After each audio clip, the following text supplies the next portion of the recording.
Actually, I want to go into a bit more detail on hotbars, how to use them more precisely. I should have done this at the start of the video, but what you do is you create a loadout, you put your gears on, which is all through here. This is my Dozerax loadout. So what I would do is I would put these gears on, highest strength, and for example, this is my Dozerax. You guys can make whatever loadouts you want. My speed set is my Terrorblade, I have all movement speed items. This is your loadouts. You press this up and down arrow, you wear the gears, and then you save it to individual slots. Gold loot, all my gold loot items here, of course. Things like that. After you do that, now you can put those into your hotbar slots. Hotbar slots and what they do. Hotbars are probably one of the most useful things you can have when running maps in Arcane Legends. Hotbars are these things you see on the right hand side of my screen.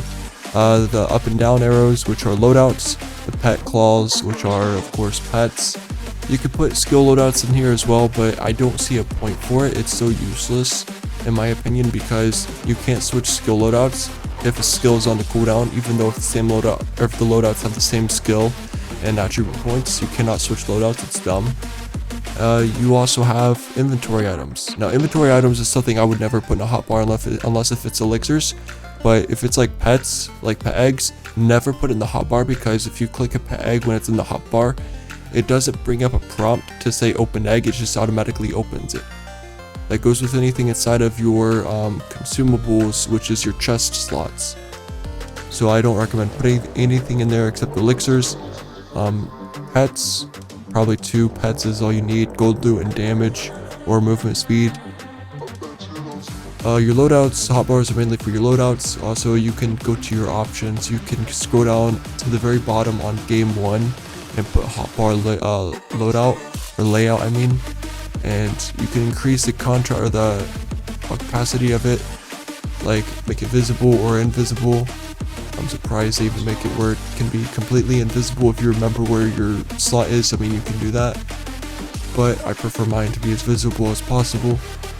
You can increase the size of it, you can increase the location of it, the height, and stuff like that. One thing I do recommend is when you get to use hotbars, try to use the same hotbar slots for like each item. So like mine, I use my movement speed set for the first one, and then I switch to my Dozerax proc for my second one, and then I use either Neptaris, or I use Neptaris mainly for my third one, and my fourth one is usually Polaris. And then my hotbar up here at the very top is usually going to be gold loot or luck sets. So I kind of keep them ordered to where I can mentally remember, like muscle memory, to where my hotbar loadouts are specifically at. And that's the issue people have, is they would switch up their hotbars all the time. And for like, if I put my speed set in the second one, I'd be clicking the first one thinking it's my speed set, but it would be my Dozerax, and I would just be I'd be confused all the time because I don't know where my hotbars are at. So I keep them in order every time when I use them for maps. The way you switch out hotbars is you hold down on them. Like if you just click on them or touch them on your phone and hold down on it, you can go through and change out whatever you want. Pets, consumables, loadouts. In order to get hotbar slots, people go to the store, you go to the slot section, and there's something called a hotbar slot, if I can find it. I am currently blind. It is at the very top. It's 30 platinum, kind of a bit pricey in my opinion, but it goes up to 8 only. Usually they sell for around $1 million or so in the auction for one slot. It's extremely overpriced right now.